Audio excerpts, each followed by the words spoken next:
to chapel this month. As you know, the first Tuesday of every month we have chapel, and we focus on our spiritual theme. There are three parts to it. We are light seekers, tribe dwellers, and storytellers. And each month on the first Tuesday of the month, we focus on hearing the story of one person who has had Jesus write a story in their lives. Today we're going to have another great story by someone that you may recognize. But before that, let's go ahead and worship God through songs of praise, through prayer, and then we'll get to our stories. I got the joy, joy, joy, joy down in my heart. Way down in my heart. Way down in my heart. I got the joy, joy, joy, joy down in my heart. Way down in my heart to stay. And I'm so happy, so very happy.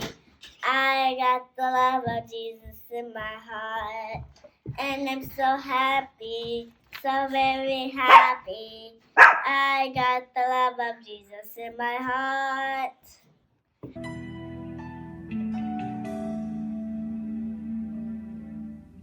Our God is an awesome God. He reigns from heaven above with wisdom, power, and love. Our God is an awesome God. Our God is an awesome God. He reigns from heaven above with wisdom.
Let's sing our theme song together.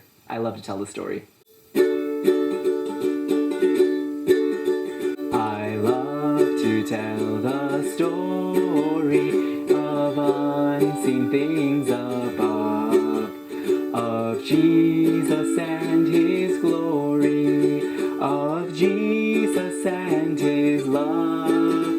I love to tell the story because I know it's true. It satisfies my longings as nothing else can do. I love to tell the story, will be my theme in glory, to tell the old story of Jesus and His love. I love to tell the story of what He's done for me, the way He walks beside me, the way He set me free. He's writing a great story, each day I see it more. He makes each chapter brighter and sweeter than before. I love to tell the story, will be my theme in glory, to tell the old story of Jesus and His love.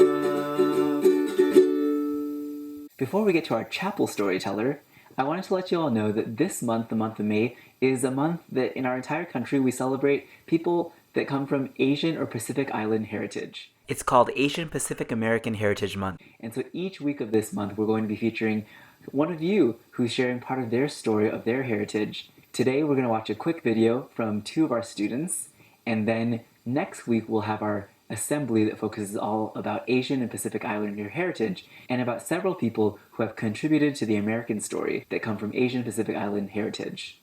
We all have a story. We are Chinese, Korean, Americans. My brother and I were born in America. Our grandparents were born in South Korea and Hong Kong. We are very proud of our mixed cultural background because we get to learn different traditions and customs. We get to eat different foods and celebrate different holidays. It's so fun! Our grandparents worked very hard after coming to this country. They had to leave a familiar place and learn a new language and new customs. I'm very thankful that they came here, but I'm also very thankful that they still teach us about their culture. I respect their hard work and they teach me to remember and respect my cultural background. I love that I can speak and understand a different language. I like hearing the stories of Korea, and I even got to visit Korea. It was so fun. I'm Ethan. I'm Adam. I'm an Asian Pacific Islander.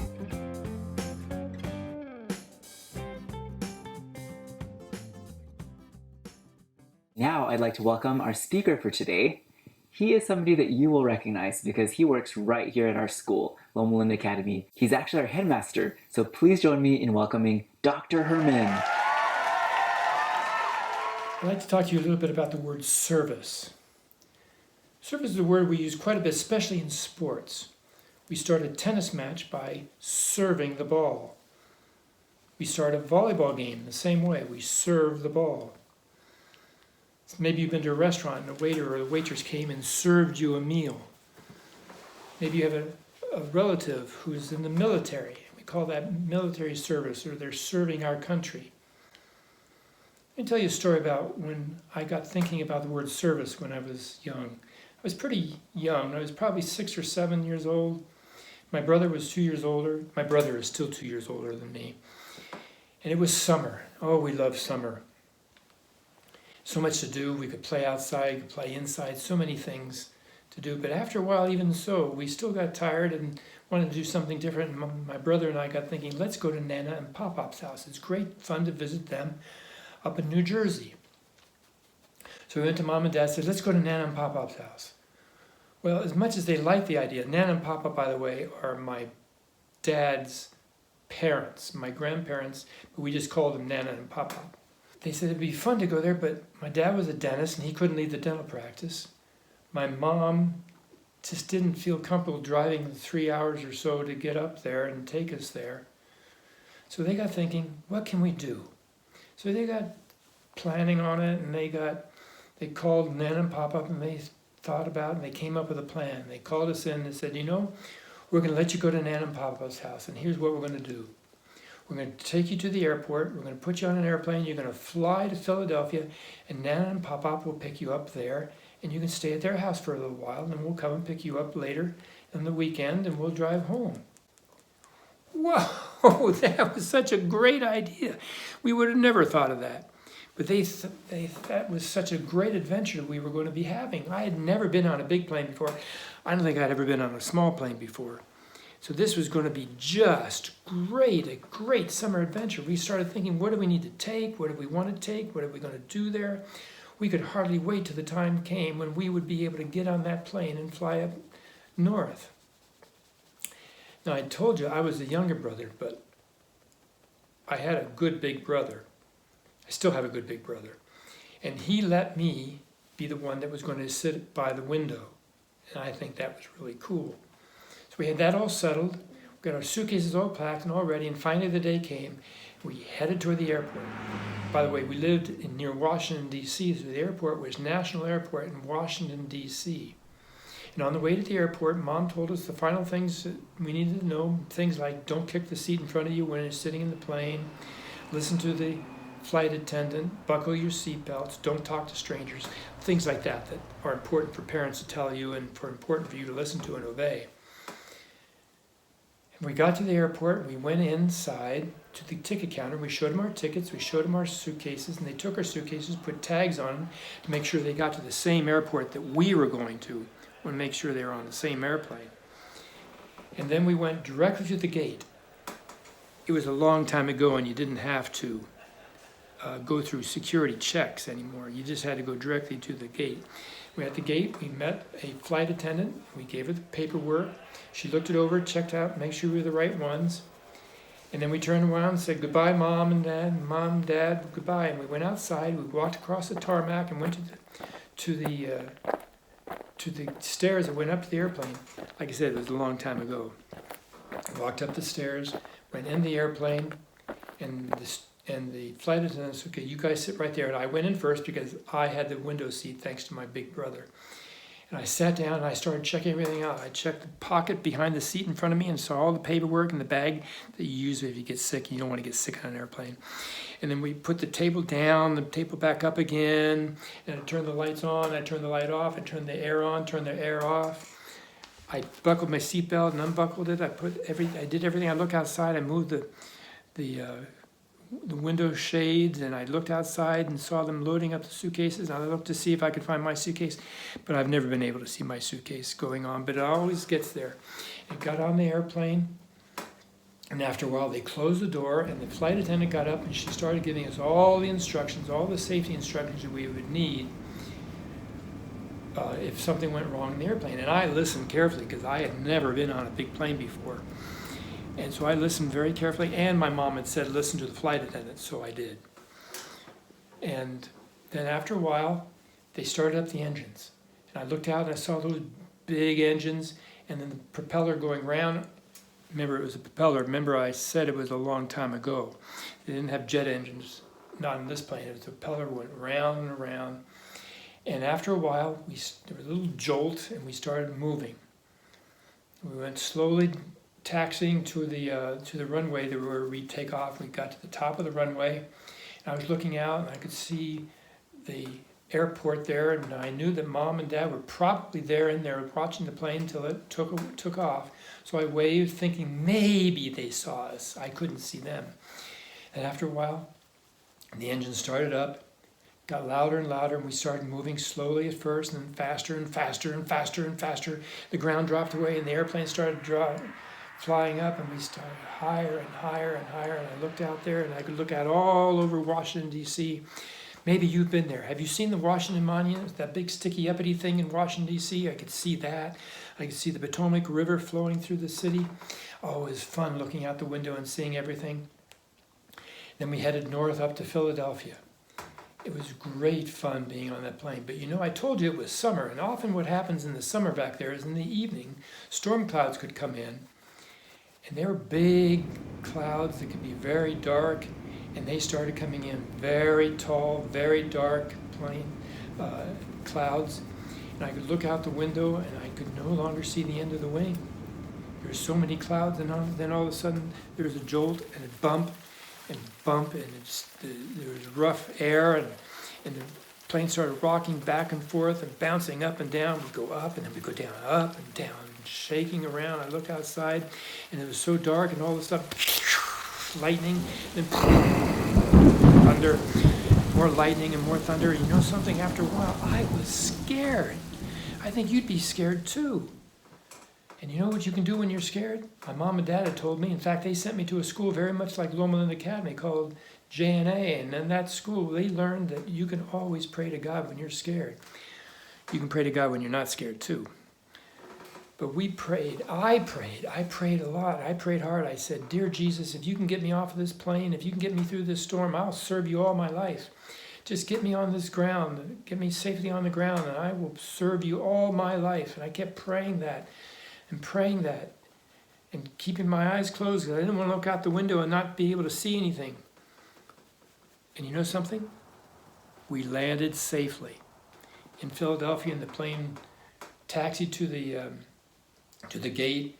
They brought the stairs out. We got off. We climbed down the stairs. We went into the gate, into the building, and there was Nana and Pop-Pop. And it was so good to see them. We gave them a big hug, and we told them all about the flight and all about the storm and how glad we were to be there. Well, that night in bed, I got thinking, what have I done? I made a deal with God. And I said, if you get me off the plane, I would serve you all my life. And he kept his part of the deal. I had to keep my part of the deal. Now, I knew I loved God, but I thought to serve God means you had to be a pastor or a minister. And I didn't really want to be a pastor or a minister. I didn't think God was calling me to do that. Now, it's a wonderful thing to be a pastor and a minister. It's a wonderful calling. And I know some wonderful pastors. The one at our church, Pastor Tara Vincross, she's a wonderful pastor. And at the University Church, there's Pastor Randy, and he's a wonderful pastor. And there's Pastor Thompson at the community church, and there's Pastor Savoy. All of our churches have wonderful pastors. But I didn't think I wanted to be one. And so I thought about this a lot. I wondered about this, and I worried about this.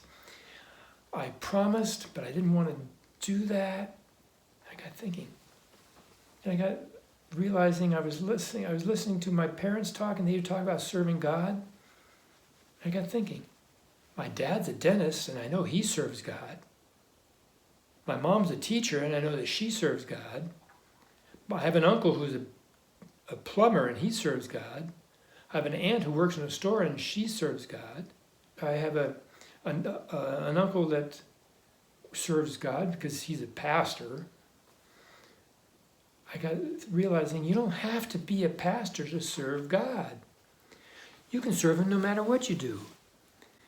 So I realized that when I grew up, I could be anything I wanted to be, anything God wanted me to be, and I could still serve God no matter what I was doing. So I became a teacher, then a principal, then a headmaster, and all these times, in all these ways I can serve God. But you know the most important thing about serving God? It's not what we become as an adult. It's what we do right now. And the best way to serve God is to treat people the way God would treat us. Everybody out there is a child of God. And that's how we serve God best, by treating other people with kindness and love and care and concern. And that begins right now. We don't wait till we're older, get an occupation. We do it right now. Now, we're living in a very odd time right now where we're separated from a lot of people. We're stuck in our homes with just our family. But a couple things about that. One, we still can be kind and serve God by treating our family with love and care and support. But also, there's other ways as well. Maybe your teacher has been talking to you about this. Maybe you can talk to your mom and dad. What are some ways you can be kind to other people that aren't right, that you can't go see right away? Maybe not even see your neighbors. You can make phone calls, you can do FaceTime, you can send letters. Maybe you can think of other ways you can reach out and be kind to other people and serve God even when we're separated. So let's remember that service is not just about serving tennis balls or serving meals or serving our nation. We serve God by how we treat others with great kindness. Will you join me in serving Him today? Wasn't that an amazing story that Dr. Herman shared about how God protected him and his brother during that very scary airplane flight? Dr. Herman promised God that if he would keep him safe, that he would serve him for his entire life. And I think he's kept up with his promise. I'm so happy that he's serving us at our school as our headmaster. Now, did you catch what he said that you can do to serve God? He said that you don't have to be a pastor, you don't even have to be an adult. What you have to do is serve God by treating others the way that God would like them to be treated, as His children.